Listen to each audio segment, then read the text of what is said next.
Ça enregistre. Shavua Tov. Donc merci. Moi je m'enregistre aussi. Donc merci d'être venu.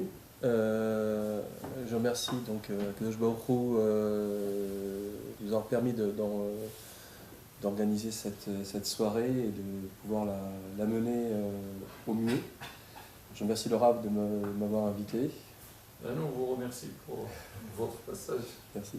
Et Mme Moursira, évidemment, pour avoir tout organisé. Merci Hachem.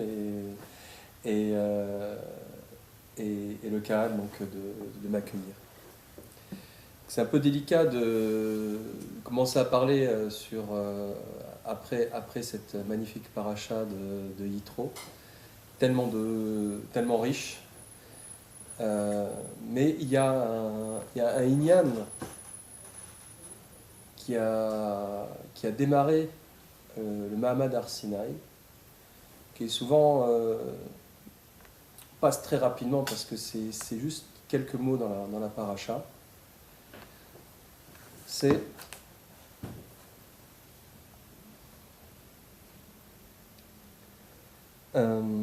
Vayachanu Bamidbar, Vayichan Sham Israël Negedar. Alors, tout début, traduction, donc, ils ont campé dans le désert, et juste après, dans le même pasouk, il a campé là-bas, Israël, Negedar, en face de la montagne. Donc on est passé du pluriel, ils ont campé, au singulier, et Israël a campé. Israël campa. Évidemment, Rachid n'a pas laissé passer ça, et il a dit, à ce moment-là, Israël était devenu quelque chose, il y a quelque chose qui s'est passé, Israël était devenu Ish Echad, Belev Echad, comme un homme un, avec un cœur un. Pourtant, le clan d'Israël, c'était une multitude de différences. Il y avait des jeunes, il y avait des vieux, il y avait des anciens esclaves, il y avait les Lévim qui n'ont jamais subi l'esclavage. Il y avait des riches, on ne veut pas dire comme Crésus, comme Korach, qui avait besoin de 400 ânes pour porter les clés de ses coffres. Et on peut dire que son ISF, il aurait renfloué les caisses de la France. Et il y avait des servantes, il y avait des porteurs de bois, il y avait une multitude, il y avait des tzadikim et des rechaïm, il y avait des gens qui étaient vraiment il y avait Datan Ve'Aviram, il y avait Micha. Datan Ve'Aviram, vous les connaissez, c'est ceux qui ont fomenté l'histoire de la révolte contre Moshe. Et il y avait Micha, qui a traversé la mer Rouge avec son idole, et puis il y avait des tzadikim invraisemblables. Toute cette multitude de différences, il y avait des jeunes, il y avait des vieux, et des femmes, des hommes. Et tout d'un coup, paf, Vaïchan Israël. Tout Israël était devenu une seule unité, et c'est ça qui a déclenché le Matan Torah. Comment on a réussi à ça? Rashi répond à ça. Quand on a un seul but, quand on a une seule vision, on a Kadosh Baruch Hu, la Torah en ligne de mire, on ne tourne pas la tête à droite et à gauche. On ne va pas voir, ah tiens, celui-là il est plus grand que moi, celui-là il est plus petit, celui-là il est moins bien, celui-là il fait comme ci, celui-là il fait... Non, on regarde qu'une seule, on a une seule direction, on ne regarde plus les autres. On est devenu une seule unité parce qu'on ne regarde plus qu'une seule chose, on veut la Torah. Et même les personnes les plus mauvaises, entre guillemets, du clan d'Israël, comme les personnes les plus élevées, ne se regardaient même plus les uns les autres. Ils n'avaient qu'un seul but, Matan Torah. Et voilà comment était devenu le peuple d'Israël à ce moment-là. Malheureusement, quelques siècles plus tard, donc là ils ont reçu la Torah, ils ont reçu les 613 mitzvot, mais malheureusement, quelques siècles plus tard, Kadosh Baruch Hu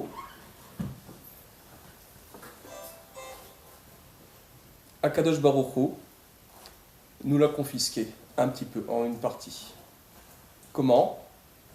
Il a détruit le temple. Il a autorisé la destruction du temple du Beth Amikdash. Qu'est-ce que ça veut dire, cette destruction du Beth Amikdash? C'est la confiscation d'une grande partie des mitzvot. Bon, c'est la confiscation de cette proximité avec Akadosh Baruch Hu, cette possibilité d'enlever toutes nos fautes, simplement en apportant un korban. Mais moi, je suis un peu mathématicien. J'ai calculé le nombre de mitzvot qu'on a perdu sur les 613, qu'on ne peut plus faire normalement. Les Chachamim, ils ont réussi à transcender ça, à les garder un peu dans notre mémoire, mais on ne les fait plus au même niveau qu'on les faisait avant. Quand on fait Moussaf Shabbat, on ne fait pas le Korban Moussaf, mais on fait quelque chose qui nous rappelle le Moussaf, et ça nous donne un srout de faire comme si on était dans le Beth Amikdash, de faire Moussaf. Mais on ne fait pas Moussaf, le Korban Moussaf réellement. Quand on lit les Ktoret pendant la semaine, pendant le Shabbat, enfin, autour des Tfilot, on n'apporte pas les Ktoret à Kadosh Baruch Hu. On se rappelle des Ktoret et on fait comme si, et on a le srout, on a quelque chose comme si on l'avait fait, mais on ne le fait pas réellement. Et on a quelque chose. Les Chachamim nous ont permis de garder cette proximité. Mais on ne joue pas dans la même division. C'est comme si on était. Il y en a qui étaient. À l'époque, on était en Champions League, et là, maintenant, on est en 4e division. C'est quelque chose comme ça. Donc, Akadosh Baruch Hu nous a privés d'un nombre incommensurable de mitzvot de la Torah. Combien? J'avais fait un compte, et puis on m'a dit au nom de Rav Pinto que ce compte était un peu trop bas, et il a dit qu'il y a 247 mitzvot qui ne sont pas accessibles de nos jours. 247 mitzvot, c'est 40% des 613 mitzvot. Donc ça m'a plu. 40%, c'est 2/5. Comme si 2 livres de la Torah nous étaient inaccessibles aujourd'hui. 2 livres sur 5. Ça fait un peu mal, effectivement. 2 livres de la Torah nous ont été, je dirais pas retirés, mais disons mis entre parenthèses. C'est clair que quasiment tout Vaïkra, c'est toutes les corbanotes, la parachat Tzav, etc. On la lit, mais on ne voit pas trop comment on va l'appliquer. Il y a des Mishnayot entières qui parlent de comment on fait comment on construit le Beth Amikdash, quelles sont les dimensions du Beth Amikdash, qui, pour nous, c'est du rêve. Comment on va faire les corbanotes, pour nous, c'est du rêve. Et pourtant, c'est ça, c'est la Torah, c'est notre Torah. Et pourtant, pour nous, c'est très loin. Voilà toute notre Torah aujourd'hui. Donc il y a 40% de notre Torah qui a été confisquée. Pourquoi? À cause d'une faute. Qui est la faute contraire à ce Vayachan Sham Israël Neged Ahar, cette cohésion du peuple, qui était la faute de l'anti-cohésion exactement, la Sinatrinam. Comme le dit la Gemara dans Yoma, Daftet Amoudbet, pourquoi le deuxième Beth Amikdash a été détruit? On va parler du premier Beth Amikdash qui a été détruit. Je pense que tout le monde connaît cette Gemara. Pourquoi le premier Beth Amikdash a été détruit? À cause des 3 fautes cardinales: l'idolâtrie, le meurtre et la débauche. Il y avait ça pendant le premier Beth Amikdash, principalement l'idolâtrie. Et quand ils ont voulu reconstruire le Beth Amikdash, ils ont prié à Kadosh Baruch Hu. Ils ont dit tu nous as donné une épreuve dont on ne veut pas le mérite. Enlève-la nous, en parlant de l'idolâtrie. Et Akadosh Baruch Hu leur a donné les clés de l'idolâtrie, sous la forme d'un lion. Et ils ont enfermé ce lion dans une marmite recouverte d'un couvercle de plomb, pour empêcher la puissance de ces Yetzer Hara d'idolâtrie Ça, c'est expliqué dans les Gemarot. C'est souvent possiblement symbolique, mais c'est que Akadosh Baruch Hu a baissé de 1/60e, il a réduit à 1/60e la puissance de la Avodah Zarah. Quand on pense aujourd'hui l'attrait de la Avodah Zarah de nos jours, les gens, comment ils sont adorateurs de l'argent, comment ils peuvent vouer leur vie à l'argent ou à des futilités, on va dire, ça donne l'idée de ce que ça pouvait être à l'époque 60 fois plus puissant. Quand on voit qu'il y a certaines personnes, mon Rav Grandstein, un de mes rabbanim, il dit que quelle est la définition de son Dieu? C'est pour qui on se lève le matin. Très simplement, hein, c'est des halakha les maaseh. Pour qui je me lève le matin? Si je me lève le matin parce que j'ai peur de mon patron, ben mon Dieu c'est mon patron. Si je me lève le matin parce que j'ai envie de gagner beaucoup d'argent, eh ben mon Dieu c'est l'argent. Si je me lève le matin parce que j'ai envie de vérifier mon compte Facebook, ben mon Dieu c'est Facebook. Enfin, c'est mon réseau social. C'est les autres. Enfin, c'est mes amitiés, quoi. Et si je me lève le matin pour dire Modéani, pour faire ma tfila, ben voilà, on a compris. C'est le but, c'est d'avoir Akadosh Baruch Hu comme vision.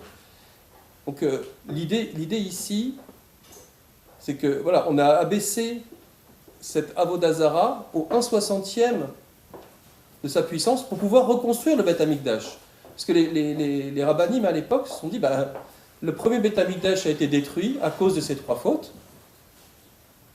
Ouais, on n'a rien résolu pour l'instant. On est à zéro. On a toujours le meurtre, la débauche et l'idolâtrie. Alors à quoi ça sert de reconstruire quelque chose qui est... Donc ils ont prié, ils ont abaissé l'idolâtrie, et donc après ils ont pu reconstruire ou mettre en fonction le Beth Amikdash comme il le fallait. Donc le deuxième Beth Amikdash a été détruit. Alors la Gemara se pose la question, bah pourquoi, alors que là-bas, après que l'Avodah Zarah a été réduite, les gens ils pouvaient se consacrer beaucoup plus librement à l'étude de la Torah, à l'accomplissement des mitzvot. Donc pourquoi le Beth Amikdash a été détruit alors que les gens là-bas ils s'occupaient de mitzvot, de Torah, de mitzvot et Gmilut Chasadim, comme c'était dit dans la Gemara. Et parce qu'entre eux ils avaient Sinatrinam. Sinatrinam, et la Gemara nous laisse en plan. Qu'est-ce que c'est Sinatrinam? Il nous laisse tranquille. Et on va traduire ça comme tout le monde le traduit pour l'instant, haine gratuite. Très mauvaise traduction, on va le voir tout de suite. Mais pour l'instant, tout le monde le connaît, même les goïms connaissent haine gratuite. C'est la haine gratuite qui a détruit le deuxième temple. Ce consensus est affolant. Tous les Bnei Israël sont tout à fait d'accord que Sinatrinam égale haine gratuite. Ça me fait penser à un bon Yetzirah qui vient nous guider tout droit dans un bon mur, dans une belle impasse, pour nous empêcher de résoudre le problème. Et moi, je suis resté une bonne trentaine d'années à essayer de comprendre ce que c'est cette Sinatrinam, sur cette Gemara-là. Je suis resté comme ça. Qu'est-ce que c'est que cette Sinatrinam? Et comment la combattre? Parce que le but, si on suit cette logique, c'est qu'on n'a pas le troisième Beth Amikdash si on n'a pas résolu Sinatrinam. Et puisqu'on n'a pas le troisième Beth Amikdash, c'est qu'on a Sinatrinam tous autant qu'on est. On est tous dans le problème de Sinatrinam. Aujourd'hui, on a tous la Sinatrinam en nous. Tous. Bon, c'est pas... Et Rav Kaufman, qui parle aussi autour de Sinatrinam, il dit mais c'est même pas du Lachon Hara. Il suffit d'aller voir, est-ce que le Beth Amikdash a été reconstruit? Non, ça veut dire qu'on a de la Sinatrinam.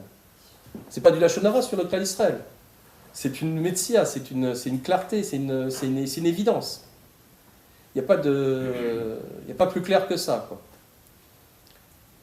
Bah donc la solution est simple. Moi j'avais dit, j'étais jeune à l'époque, j'ai dit allez, on y va, on la combat et puis on l'enlève. On m'a dit, petit rigolo, il faut d'abord savoir ce que c'est. Haine gratuite. Ouais, mais haine gratuite, tu vas pas trouver une solution comme ça, parce que déjà, haine gratuite. La haine, c'est quelque chose qui... c'est un sentiment extrêmement violent. C'est un sentiment extrêmement violent. C'est un sentiment... La définition, si vous regardez dans un dictionnaire, de la haine, c'est la volonté de nuire à l'autre, la volonté que l'autre, qu'il lui arrive malheur, presque la volonté que l'autre meure. C'est-à-dire qu'on aurait dans notre cœur une volonté qu'un autre juif meure. Moi, j'en ai pas personnellement, hein, c'est un petit peu difficile. Et gratuitement, ça veut dire qu'il m'a rien fait et je veux qu'il meure. J'ai pas de cas comme ça. Et je crois pas qu'ici il y a quelqu'un qui puisse dire ouais moi j'ai de la haine gratuite, j'ai de la haine gratuite dans le sens que je viens de donner envers un autre juif. Je vois pas tellement, c'est un petit peu difficile. Mais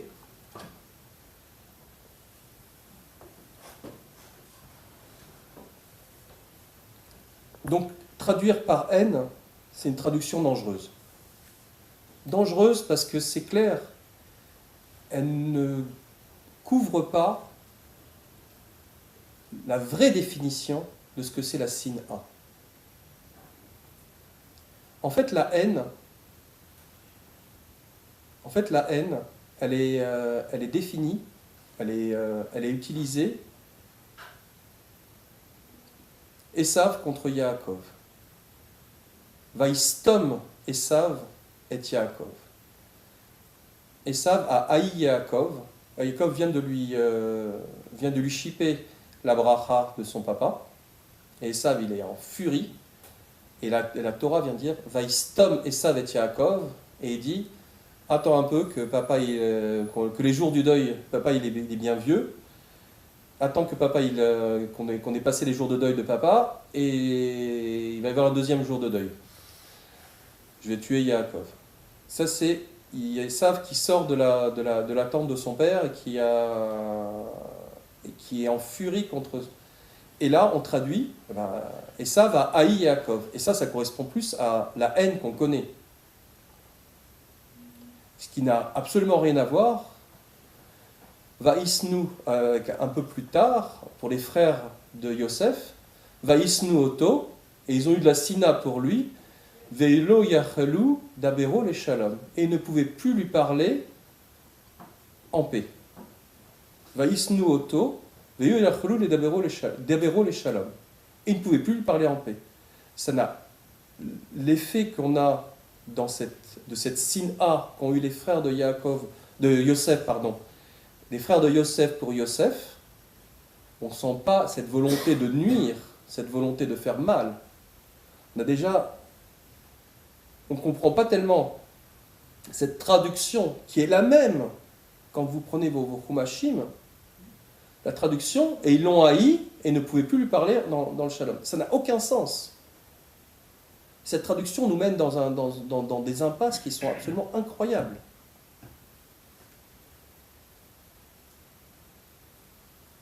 Et surtout sur une faute, la Gemara nous dit que la sinat chinam,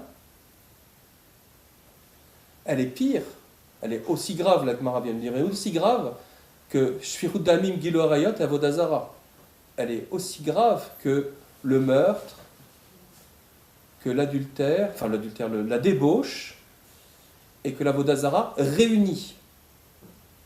Parce que ces trois fautes ont détruit le premier temple et que cette faute unique a détruit le second temple.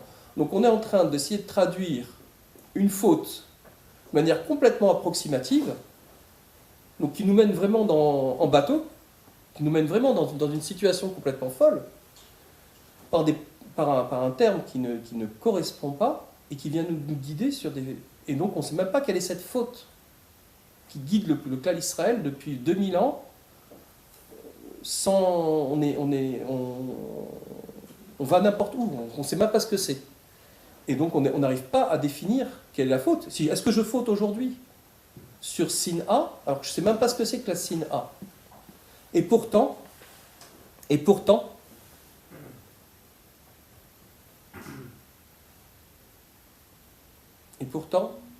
il y a une définition très claire de la Sin'a que tout le monde connaît, enfin elle n'est pas cachée, elle n'est pas nulle part, elle est dans une Mishnah, dans Sanhedrin, Un troisième Pérec, qui vient prendre l'idée là que je vous ai cité, ce passouk que j'ai cité des frères de Yosef, Velo Yachelu Daberu les Shalom, qui vient dire sonner.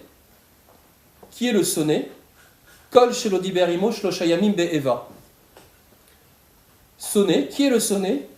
Tout celui qui n'a pas réussi, qui ne parle plus à quelqu'un depuis 3 jours, parce qu'il y a un autre passouk qui relie la Sina à un niveau de 3 jours, Be'eva, dans le cadre d'un énervement, d'un différend, d'un conflit. Attention, là, on va rentrer dans un autre monde. Bonsoir. Le sonné, la sina, c'est quand on ne parle pas à quelqu'un, quand on a un sentiment envers une autre personne qui va nous forcer à ne pas lui parler. Simplement. Et que ce sentiment-là va durer dans le temps, plus que 3 jours. Ça, c'est la sina. Basée sur un conflit. On ne va pas dire j'ai de la sina pour les juifs australiens, parce que je n'ai pas l'occasion de leur parler. Non, c'est quelqu'un que je côtoie, et j'ai eu un conflit avec lui, et j'ai pas envie de lui parler, parce qu'il m'énerve, parce qu'il m'horripile, parce que je suis fâché avec lui, parce que je suis en froid avec lui, parce que chaque fois que je parle, ça va se terminer en pugilat, comme les frères de Yosef. C'est comme ça que c'était décrit là-bas. C'est que chaque fois qu'ils discutaient entre eux, ça se terminait en dispute. C'était ça l'histoire. Velo Yachelu Daberu les Shalom. Ça, c'est la sina. On est dans la vraie définition de la sina. La seule définition que nous donne la Torah de la sina, c'est celle-là. C'est quand on ne se parle pas. Donc là, on va trouver plein de cas dans notre vie et plein de manières de trouver des solutions aux problèmes, plein de manières de trouver des cas pour la détecter, cette sina qui vient nous détruire, qui vient détruire le clan Israël. Pas dans une situation, et les gens m'ont dit ne parlez pas de ça, ça va casser la morale des gens. Mais on est dans la galoute la plus totale, la plus basse qui puisse exister. Chaque fois, on est enfoncé et enfoncé et enfoncé. On voit peut-être quelque chose qui va poindre. On dit mais non, le clan Israël n'a jamais autant étudié et on voit autant pas le bout de la piste.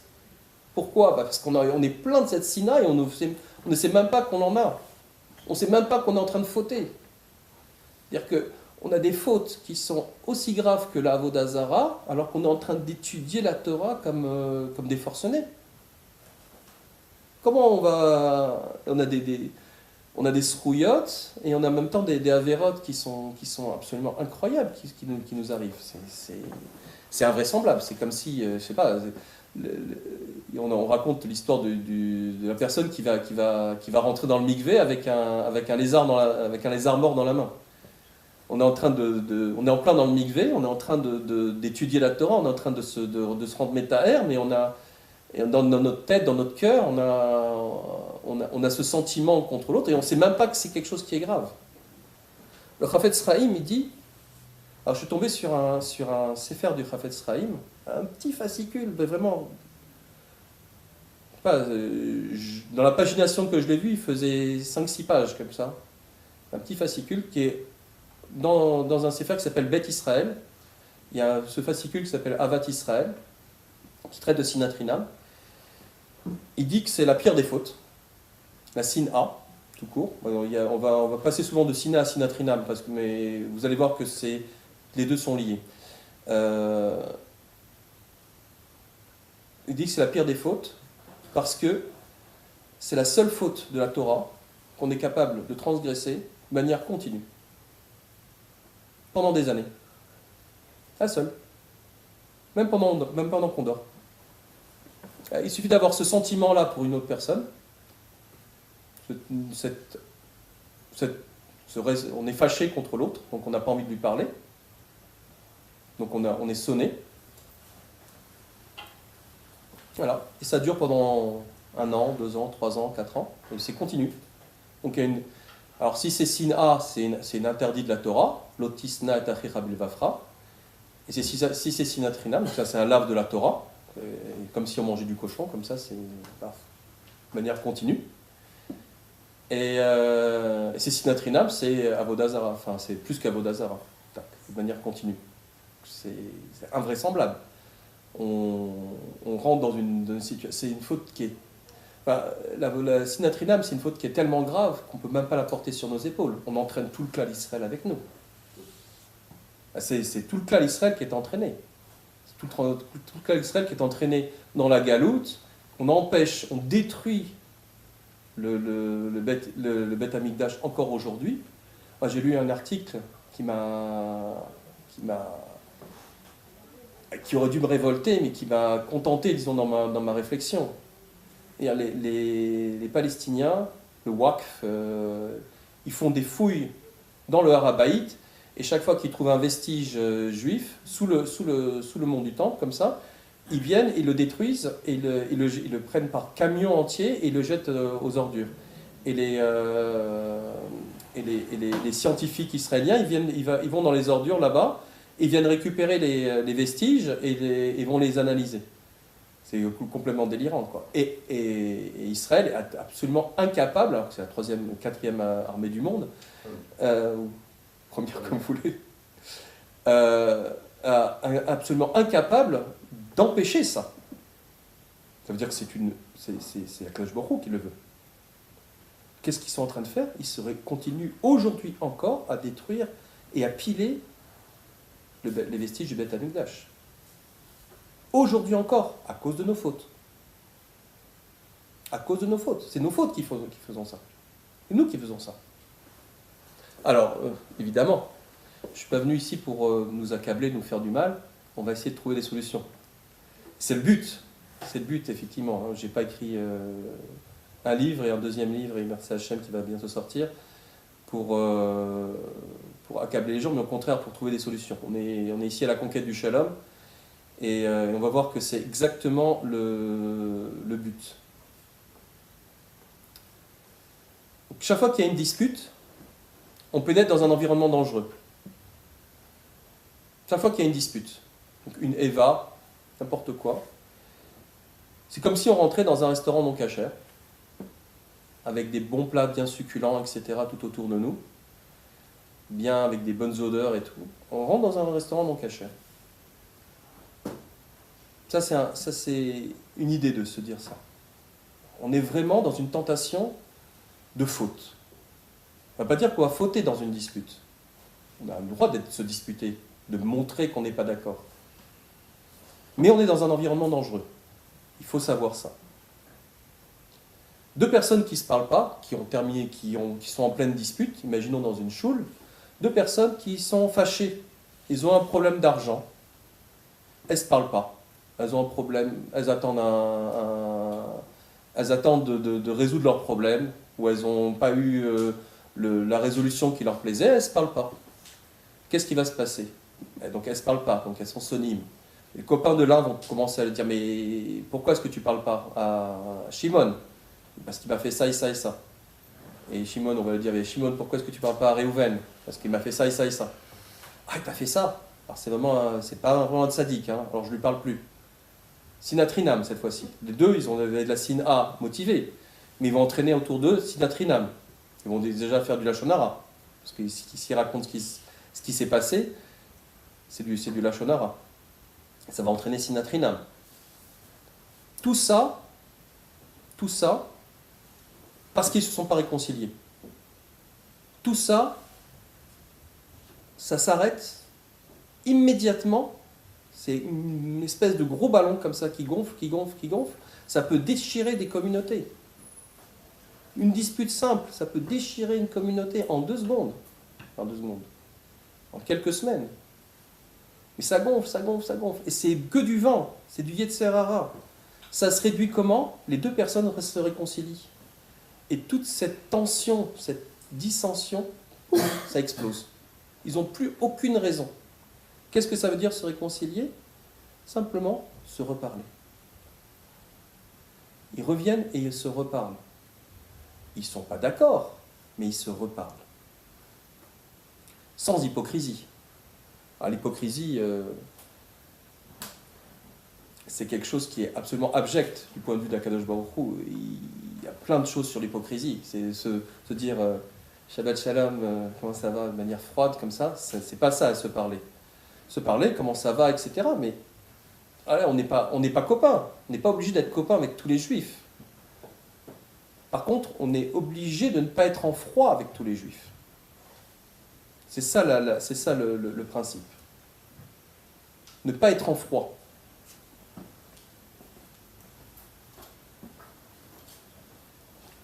Alors, comment est-ce qu'il faut faire pour se parler? Alors, soit il faut réussir à pardonner à l'autre.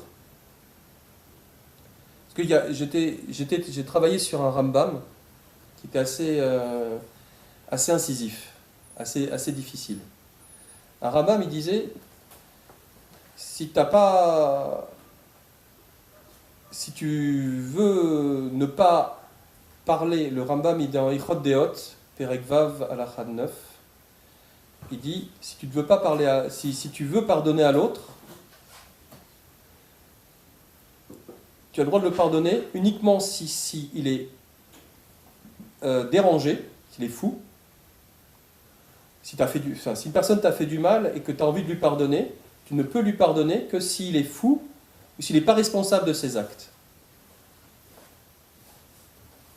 Et à ce moment-là, si tu veux lui pardonner, il faut que tu sois absolument sûr qu'il ne reste aucun sentiment négatif dans ton cœur contre cette personne.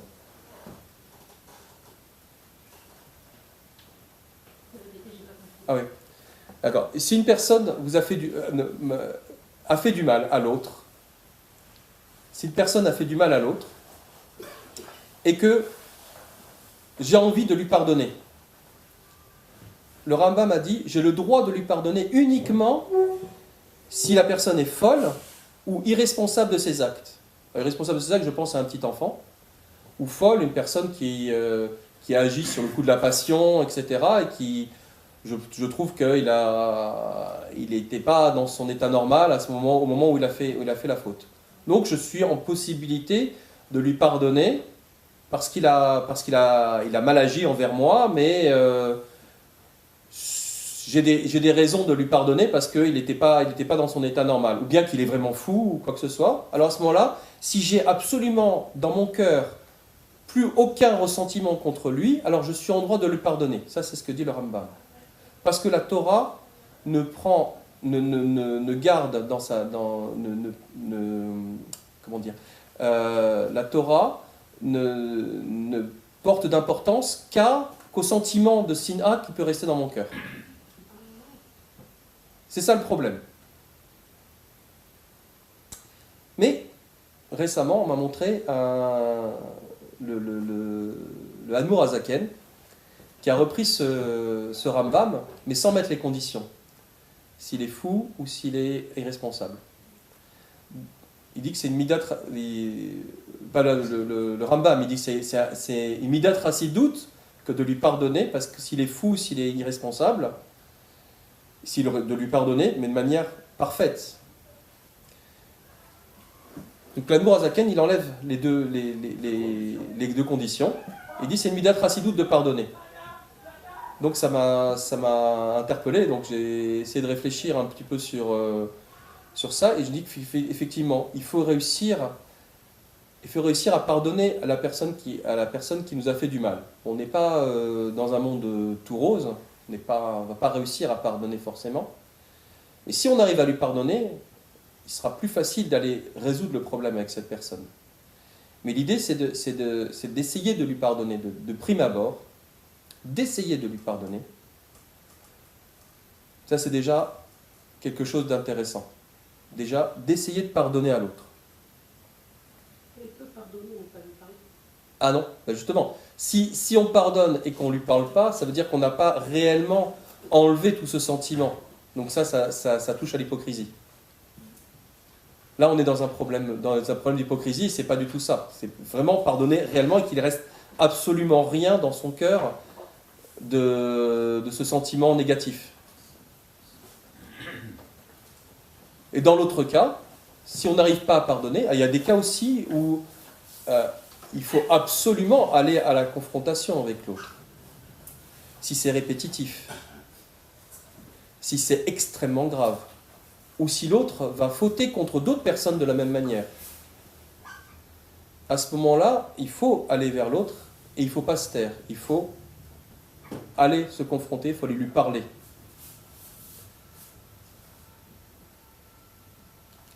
Ça, c'est les problèmes des conflits.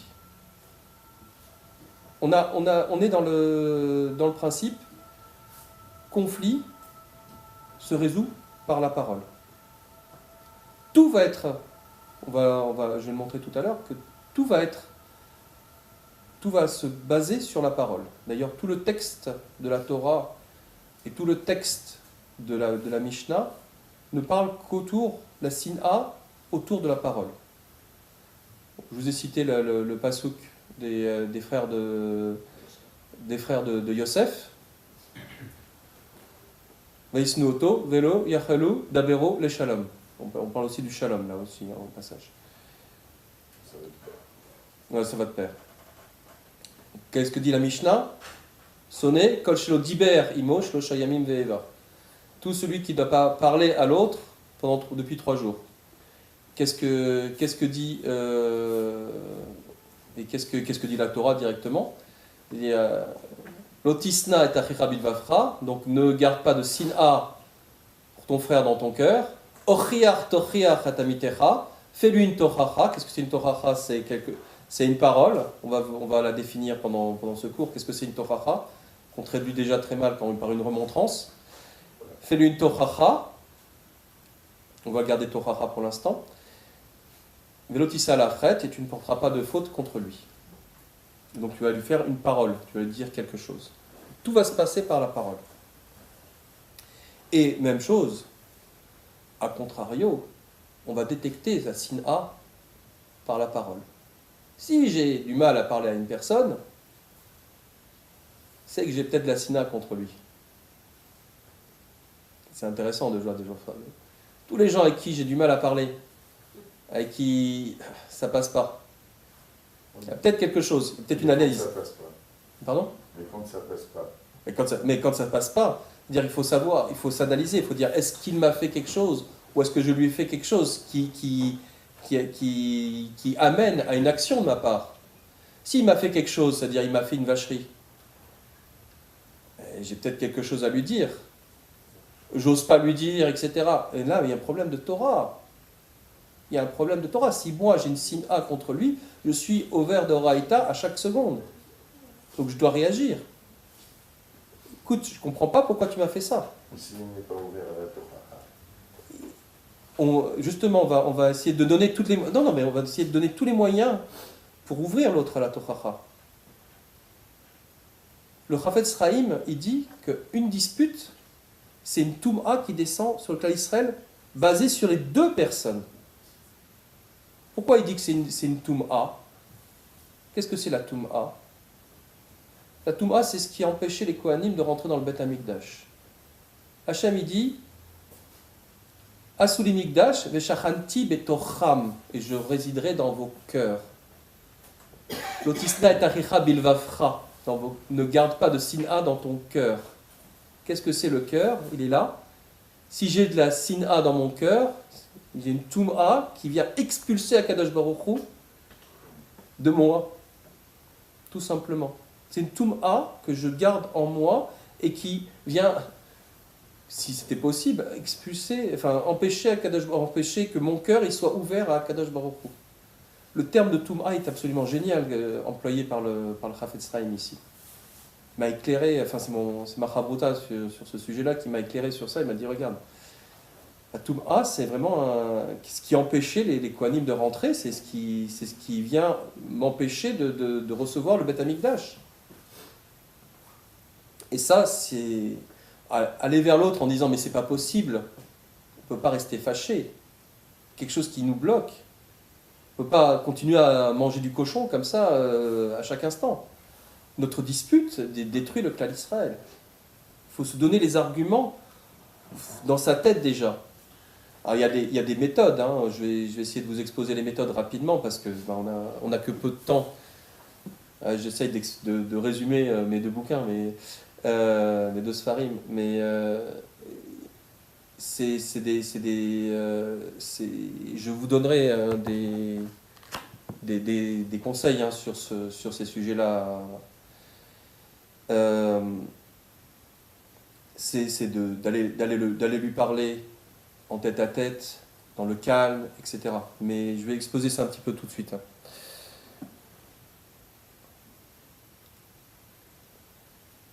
En fait, il faut trouver la motivation. Il faut se trouver la motivation soi-même. Il faut se rendre compte que on ne peut pas rester comme ça. Vraiment. C'est-à-dire chaque dispute, ça nous éloigne du Goël, ça nous éloigne de la Géoula. Chaque dispute. On était dans un esprit, la sinatrinam nous éloigne de la Géoula, et je viens de traduire la sinatrinam égale dispute. Sinatrinam égale dispute. Toute sin A va devenir sinatrinam, parce que toute dispute va devenir sinatrinam, parce que dès que on va ajouter une dispute entre deux personnes, naturelle, normale, si je rajoute un peu de la shonara, par exemple, j'ai raconté ça à un ami, la dispute n'est pas pure. C'est-à-dire, j'ai un problème d'argent avec Shimon. Normal. J'ai de la sin A contre Shimon. Donc c'est un issour de la Torah. Et maintenant, je raconte à mon voisin, le Shul, tu sais, Shimon, il m'a fait ça et ça. Ah, comment il t'a fait ça et ça, etc. Et ça va monter la sauce. Parce que la sauce, elle a monté, ma sin A contre Shimon n'est plus pure. Purement liée à l'argent que j'ai, mais aussi à la gava, à l'orgueil, au rapport que j'ai avec mon copain, etc. Elle devient sinatrinam. Elle devient plus sin A, je dirais, purement liée à mon conflit, mais sinat rinam. Et donc elle vient détruire le temple. On est donc une petite dispute de rien du tout. Puisqu'elle n'est pas rinam. Initialement, elle n'est pas rinam. Maintenant, elle devient rinam. J'ai rajouté un élément rinam dedans. L'élément rinam, c'est la discussion que j'ai eue avec mon copain. Donc j'ai rajouté une raison qui n'est pas liée, pour laquelle je ne vais pas j'ai de la gavage. Tout ce que j'ai pu dire, comme dans la discussion que j'ai eue avec mon copain, ça va me renforcer pour ne pas me réconcilier avec l'autre. Donc ça va créer... Donc déjà, la base, quand on est en dispute avec quelqu'un, on n'en parle pas. On garde en soi, on essaie de se calmer, et on va discuter avec la bonne personne. La personne avec laquelle on est en froid, et pas avec une tierce personne. Il faudrait que la personne aussi accepte. Si elle accepte, mais on va vous donner, je vais essayer de vous donner. Il faut l'inviter dans un restaurant ou prendre un café, il faut se voir en tête à tête, etc. Et si elle n'accepte pas de se voir comme ça, il faut prendre un médiateur, un ami à cette personne-là, pour essayer de créer le contact. Il faut se rendre compte que, je sais pas, c'est la vie du clan Israël, votre vie, la vie du clan Israël est en jeu. Il faut se rendre compte de ça. C'est vraiment ça. On est vraiment dans cette idée-là.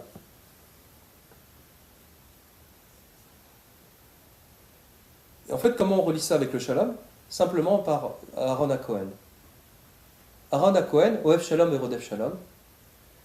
Ça, c'est ce que nous disent les Pirkei Avot. Mais dans Avot de Rabbi Nathan, c'était un peu plus explicité. Il a dit qu'il voyait deux personnes qui étaient fâchées. Et là, on se dit, ah, maintenant, fâché, sina. Et il faisait tout son possible. Et il allait mentir à l'un, mentir à l'autre. Je le dis de manière un peu provocatrice. Elle allait utiliser tout son pouvoir, toute cette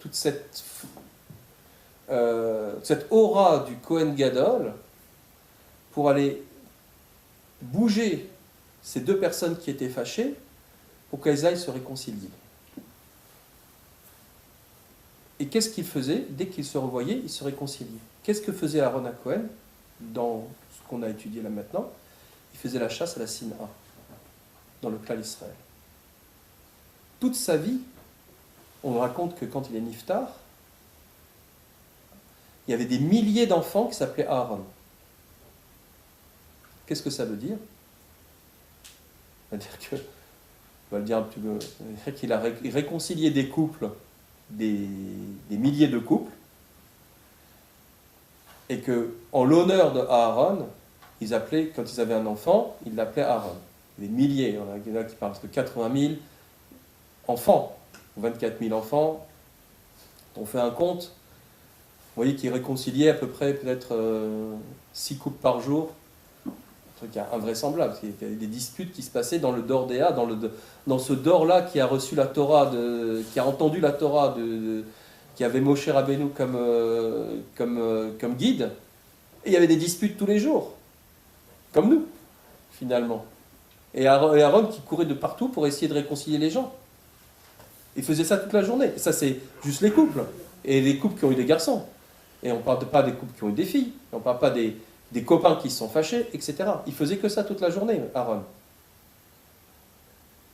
Et on l'appelle Ohev Shalom et Rodef Shalom. Donc c'est ça. L'opposition totale, l'opposition exacte de la Sina, c'est le Shalom.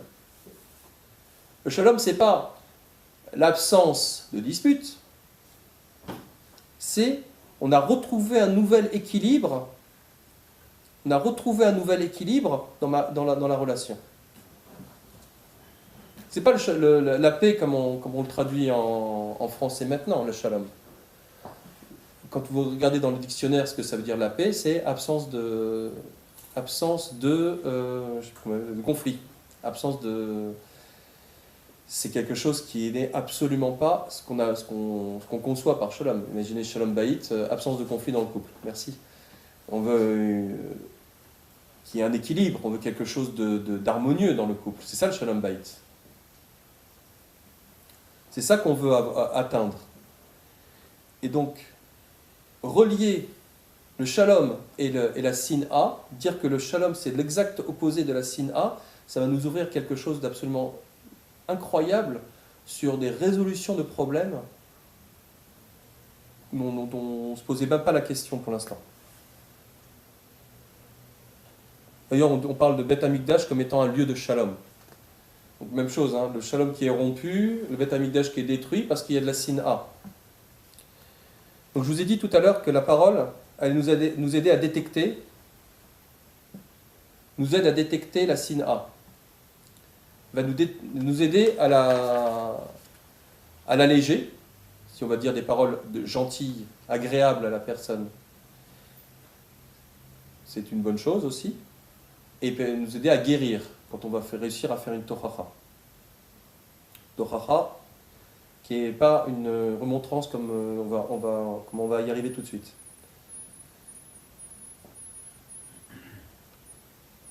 Donc détecter, on l'a dit, c'est par mon analyse de parole. J'ai du mal à parler à une personne, je lui parle mal, je la rejette, etc. Ça, c'est une bonne détection pour savoir si j'ai de la sina. En fait, comment on résout ça? Donc, je dis que c'était une tochacha. Tochacha, la bonne définition de la tochacha, c'est une parole d'amour pour pas que ça se reproduise. J'ai étudié 2 sfarim pour arriver à cette conclusion, qui m'a été donnée en fait par Aframo. Une parole d'amour pour pas que ça se reproduise. C'est-à-dire que toute la tochacha, c'est de réussir à aller vers l'autre, à lui exposer le problème, à lui dire les choses, non pas en le critiquant, non pas en lui rappelant les fautes passées, mais en essayant de construire l'avenir, construire un avenir commun, de cette personne et de moi-même. Pour résoudre le problème. Pour qu'il n'y ait plus ce problème qui vienne. Imaginons un truc très très simple. Une personne qui bouscule les autres à la choule pour aller embrasser le Sefer Torah. Simple. Mais il le fait avec tout le monde, etc. Ça dérange personne. Il croit qu'il dérange personne. On le prend de côté. Tu sais, je t'aime.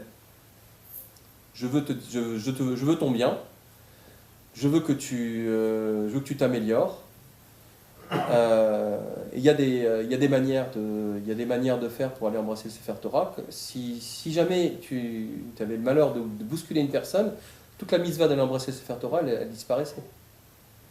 Il Ah, mais va dire de quoi tu te mets. non, mais je te dis juste ça comme ça, parce que je sais pas, voilà. J'essaye, moi, je dis ça parce que je t'aime. Celui qui va aller vers l'autre, peut-être lui, tout ce que vous dites, c'est-à-dire c'est constructif pour lui, pour arranger les choses. Mais celui qui reçoit la réprimande ou le reproche, il n'a pas la même manière de réfléchir que nous. L'idée ici, effectivement, vous avez raison, mais l'idée ici, d'abord, premièrement, c'est un peu égoïste, c'est pour que moi je garde rien dans mon cœur, c'est-à-dire que j'ai réussi à lui dire la chose de la manière la plus douce possible, mais l'idée c'est que si jamais j'ai réussi à bien la tourner, de toute façon la Gemara vient nous dire dans Arachin qu'une personne qui n'est pas réceptive va nous renvoyer la balle, va dire de quoi tu parles, mais Arachin vient nous dire aussi, si c'est un chacham, il va accepter la tochacha. Oui. Donc on est dans une mitzvah de tochacha de toute façon, parce que si j'ai été bousculé, il faut que j'arrive à prendre la personne entre quatre yeux, c'est-à-dire dans le calme, de manière détachée, tranquillement, et lui raconter, tu sais, je viens te parler parce que je t'aime, parce que je veux que tu t'améliores, qu'on puisse tous s'améliorer, qu'on puisse tous évoluer vers. Je ne suis pas là du tout pour te juger, je veux juste te dire qu'on pourrait tous s'améliorer s'il y avait une amélioration, pas forcément de ta part, mais de notre part à tous, qu'on évite de se bousculer quand on embrasse le Sefer Torah. Tu le prends comme tu veux, mais moi je dis si c'est possible. Et si une personne vient lui dire ça, et qu'une deuxième, et qu'une troisième, et qu'une personne qui l'apprécie vient lui dire ça, etc., peut-être que lui va changer. C'est ça l'idée. Au bout d'une personne, à mon avis, c'est presque illusoire de penser que la personne va changer. Il faudrait qu'il soit un grand sadique pour changer. Mais peut-être qu'une personne, ça suffit. Peut-être que 10 personnes, ça suffit. Mais quand toute la choule, peut-être, qui a été gênée par lui, va ne pas se gêner pour lui dire, mais de manière douce, lui va peut-être changer. Mais c'est parce que, justement, on se réfrène, on n'ose pas. On a l'impression qu'une tochacha, parce que la tochacha remontrance, a dit mais ça va empirer les choses. Et c'est vrai, si c'est une remontrance, ça va empirer les choses, il ne faut pas la faire comme ça. Il faut apprendre à faire une tochacha. Rama m'a dit si on ne connaît pas les halachot de tochacha, il ne faut pas faire une tochacha. On peut lui faire honte aussi. Oui, on peut lui faire honte, mais si on le dit de la manière douce, c'est-à-dire de la manière, une parole d'amour pour pas que ça se reproduise, essayer de tourner, on a 3 jours, comme dit la Mishnah, on a 3 jours. Kol shelo diber imo shlosha yamim be'eva, on a 3 jours. Alors, on peut le faire plus rapidement, mais on a 3 jours pour préparer ses phrases. C'est un travail. Il faut se dire, c'est ça le truc. Si ça m'a énervé qu'il m'ait bousculé, et que je vais lui garder rancune, et que je ne vais pas lui parler à cause de ça, c'est une gravité exceptionnelle. C'est une gravité exceptionnelle pour le clan d'Israël, pas que pour moi et lui. On fait descendre cet énervement que j'ai contre lui, va faire descendre une touma dans le clan d'Israël qui va détruire le clan de Beth Amikdash. On est dans cette dimension-là. Et donc, il faut, la seule solution que donne la Torah, c'est la Tochacha. La Tochacha, aller discuter avec l'autre, avec gentillesse, avec amour, le prendre dans le calme, pour résoudre le problème. Pour résoudre le problème dans le calme. Et on laisse parler. De quoi tu te mêles? Ben, je me mêle parce que, premièrement, tu m'as bousculé. Non, je t'en veux pas, je te pardonne. Mais tu as bousculé d'autres personnes, et des personnes plus âgées, etc. Et que ça se fait pas. On n'est pas des rugbymen. On est dans le cas d'Israël, ça peut se faire de manière gentille. Et puis, j'essaie de trouver une solution avec toi. On n'est pas dans le cadre dans lequel on est en train de te faire, je ne suis pas en train de te faire une boucha, une honte. Je suis en train d'essayer de trouver une solution, de sortir du problème avec toi. Essayer de trouver ensemble. On est dans le deux. Tu m'as bousculé, donc on est liés par ce conflit-là qui vient de... On est tous les deux, on est tous les deux liés à cause de ça. Et on peut en sortir qu'ensemble, qu'en résolvant le problème. C'est la Torah elle-même. C'est ça la Torah. Oui, mais la Torah elle-même, elle peut être vexante. Parce que venir lui dire, ouais, écoute, tu m'as bousculé, c'est une réalité. Il m'a bousculé. C'est une réalité. Donc, je ne peux pas le vexer en disant tu m'as bousculé, tu as bien vu que j'ai failli tomber, etc. Donc, c'est une situation qui est claire. Donc, maintenant, on va s'asseoir, on va essayer de trouver une solution. Il faut qu'il soit réceptif. Mais justement, on va créer un environnement pour qu'il soit réceptif. Je prends un cas très très simple, hein, parce qu'on est des petits oiseaux qui ne savent pas encore, on est vraiment, on avance on prend des cas très très simples pour l'instant parce que on entame simplement la compréhension de ce que c'est une Torah. Et on ne s'est pas encore volé. On va le prendre dans le calme, on va l'inviter à la pizzeria pour lui manger une pizza, il va dire mais qu'est-ce que je mérite? On va le mettre dans une situation agréable pour lui exposer ce problème. Il va dire mais c'est fou ce que tu... Il dit mais c'est extrêmement important. Dire ce que tu as fait, ça a généré en moi quelque chose, et on lui a exposé tout ce que c'est. La sine A que ça peut se générer, quelqu'un qui va être dans la choule, qui peut être énervé contre toi, ça détruit le clan d'Israël. Toi, tu te rends pas compte, mais ça détruit le clan d'Israël, de créer de l'énervement contre toi. Et ces gens-là n'oseront pas te dire. Ça, c'est déjà un drame. Que les gens n'osent pas dire les choses. Parce que, justement, ça va créer des problèmes en plus. Parce qu'on a oublié. On a oublié comment faire une Torah. Il faut savoir que dans une dispute, chacun a raison, toujours raison de son point de vue. Toujours raison. Donc je sais que tu as raison. Je sais que tu as absolument raison, que dans ton point de vue, ça a absolument raison. Donc, mais il faut qu'on trouve un moyen pour que ça s'améliore de tous les côtés. Voilà, c'est ça l'idée. Et de clair, je ne te juge pas. Ne jamais juger l'autre. La Mishnah Avot dit ne juge jamais l'autre avant d'avoir été dans cette situation. Donc, je ne te jugerai jamais. Je suis pas Kadosh Baruch Hu, c'est pas moi qui juge. Que Kadosh Baruch Hu qui juge de ta sincérité ou pas. C'est pas moi de te juger. C'est ça qui est important. De dire à l'autre. De ne jamais juger l'autre. Je ne suis pas là pour te juger. Je suis là pour essayer de trouver une solution. Alors, les domaines d'application de ça, c'est dans toute notre vie. Le couple, les enfants, les voisins, tout le monde. Dans le couple,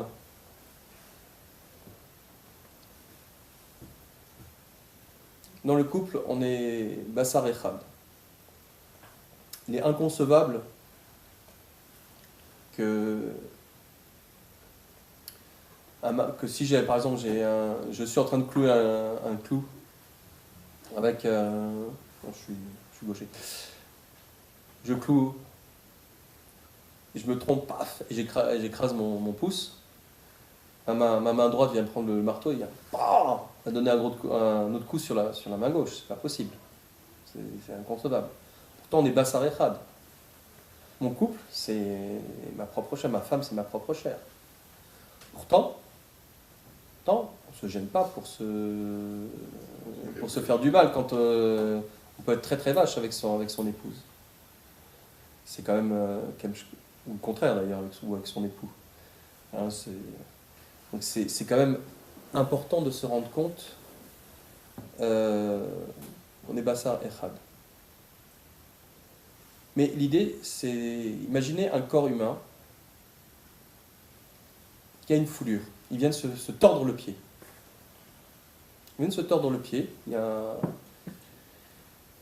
Et qu'est-ce qui peut se passer? Soit il se met à hurler, il s'arrête et il ne bouge plus pendant 15 jours parce qu'il s'est juste fait une foulure.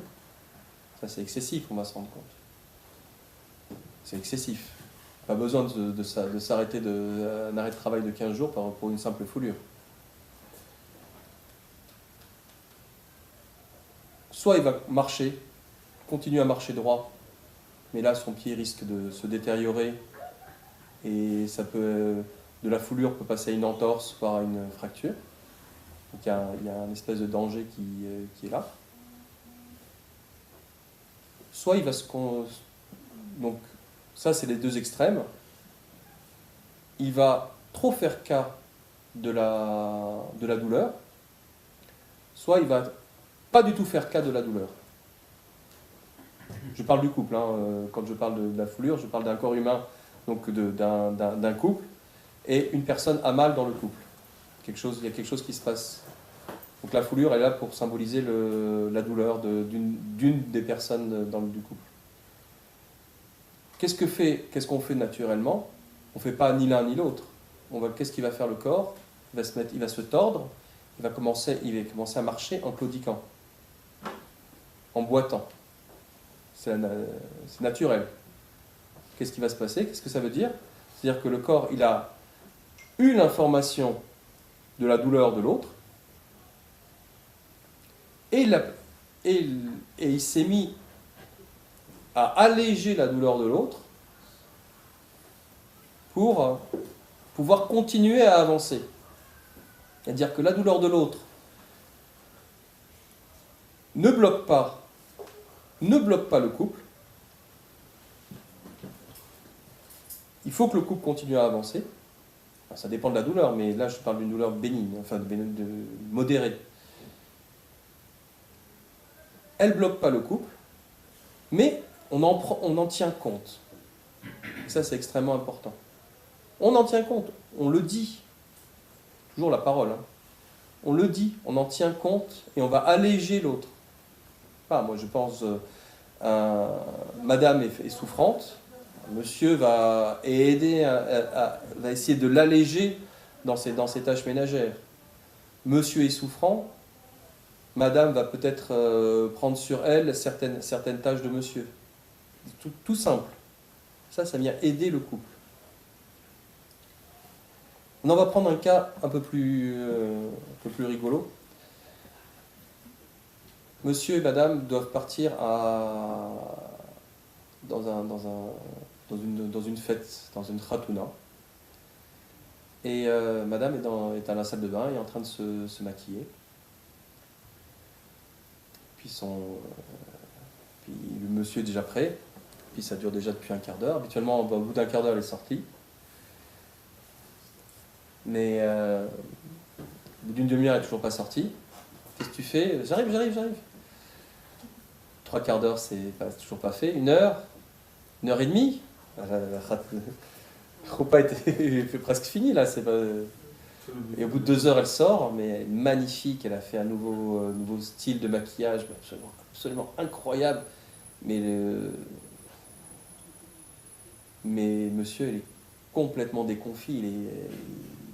Il est vert, rouge, jaune de stress d'avoir attendu tout ça, mais c'est absolument insupportable, quoi. Comment résoudre ce problème? Comment résoudre ce problème? S'il se met à hurler sur elle, quoi, tu m'as fait attendre pour ce truc-là, elle va se mettre à pleurer, il faut tout recommencer. Le maquillage, il va tomber. Et si, s'il dit rien, il va garder en lui. Il va garder en lui et il va ronchonner, il va s'énerver, ça va lui faire un ulcère, etc. Enfin, c'est... Non, je rigole pas, c'est des cas, des cas qui ont été rapportés.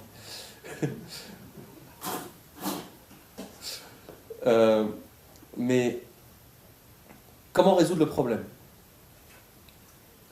Bon, déjà, essayer de... Non, il est résolu de lui-même. Le problème est résolu de lui-même. Comment? Ah ben, elle sort déjà plus belle. Ah oui, mais lui, il a eu son stress, il est pas bien, il est pas dans son état normal, quoi. Il a pas réussi à évacuer, il va garder ça en lui. Ah, vous avez déjà attendu 2 heures? Là, Il n'y a plus de chance de soirée. elle a plus de temps sa soirée il a perdu, quoi. Enfin, c'était son meilleur copain ou quoi que ce soit. Moi, c'est le contraire, c'est mieux. Mais l'idée, elle est là, on peut transposer. Hein, il y a madame qui attend monsieur qui doit rentrer le soir tous les jours à 19h. Et là, ce soir-là, 19h15, il n'est pas là. Et là, les enfants sont excités, machin, elle a mal à la tête. Et 19h20, 19h30, elle n'est pas là. 20h, il n'est pas là. C'est de l'inquiétude, là. Hmm? C'est de l'inquiétude. Ah, c'est d'inquiétude, elle pense à appeler la police. Non, il envoie une SMS. Et il arrive à 21h avec la banane. Ah, j'ai écouté un chiot à la choule, mais absolument génial. Bon, j'ai pas pu t'appeler, mais parce qu'il fallait couper les téléphones, mais absolument génial. Et là, elle est prête à lui envoyer un casserole à la figure, quoi, tellement elle est stressée, quoi. Elle est complètement échevelée, enfin, la perruque. De tout l'énervement qu'elle a eu. Comment résoudre ces problèmes-là, qui sont des problèmes domestiques je les aggrave un petit peu, quoi, mais c'est des problèmes qui arrivent tous les jours, des petits... L'idée, elle est très simple, en fait. Et réussir à en parler. Déjà, il faut se calmer, il faut laisser les choses se passer. Et déjà... Il est réchauffé plus tard. Non, pas les réchauffer, au contraire. C'est-à-dire, c'est parole d'amour pour pas que pour pas qu'il récidive. Et la prochaine fois que tu es pris dans un chiour de ce type-là, envoie-moi un SMS. Préviens-moi. De telle manière, ça m'a... Et pourquoi? Parce que ce que tu m'as fait là, ça m'a stressé, ça m'a mis dans une situation, etc. Ou la prochaine fois que tu vas tenter un nouveau maquillage, préviens-moi d'abord qu'on en discute avant de me faire patienter 2 heures, alors que ce mariage était super important pour moi. C'était pas le mariage d'un quelconque, c'était une personne qui je voulais absolument aller, etc. Donc là, on a loupé la poupa. C'est pas très sympa. Donc on a même 3 jours pour se préparer. Mais je parle de cas où, Chas v'Shalom, il y a eu des divorces, parce qu'au début, elle était coquette, il aimait beaucoup parce elle s'apprêtait, parce qu'elle était, etc. Et après, elle dit, oh, elle est futile, elle est superficielle, etc. Et ils divorcent pour des trucs, pour des ignanimes de ce type-là. Pour la même raison pour laquelle il s'est marié, elle se retourne dans l'autre sens. Dans la même chose, c'est-à-dire, il va étudier, mais il n'est jamais à la maison. Elle aimait bien qu'il aille étudier, mais il n'est jamais à la maison, il n'est jamais là pour faire les tâches, pour m'aider à les tâches ménagères, et donc je vois même pas son utilité, etc. Et même chose, divorce. Quand on se marie, au début du mariage, il y a plein de petits trous qui tombent dans le bon sens. C'est-à-dire, on voit les qualités de l'autre plutôt que ses défauts, on lui pardonne ses erreurs, on va toujours dans le bon sens. Et quand on est dans une phase de divorce, tous ces petits trous-là, elles tournent dans l'autre sens. Les mêmes petits trous. Qu'est-ce qui s'est passé de l'une à l'autre, d'un côté à l'autre? Qu'est-ce qui s'est passé? C'est-à-dire qu'au démarrage du couple, tout va dans le bon sens. On s'apprécie, etc. On se pardonne, on pardonne ses erreurs, etc. On apprécie même les défauts de l'autre. Là, les défauts deviennent insupportables, etc. Qu'est-ce qui s'est passé? On n'est pas dans un système transitif comme ça, on ne passe pas d'un cas à un autre directement. Il a fallu freiner ces petites roues qui tournaient dans un sens, il a fait qu'elles tournent légèrement moins vite, et moins vite, et moins vite, et moins vite, qu'elles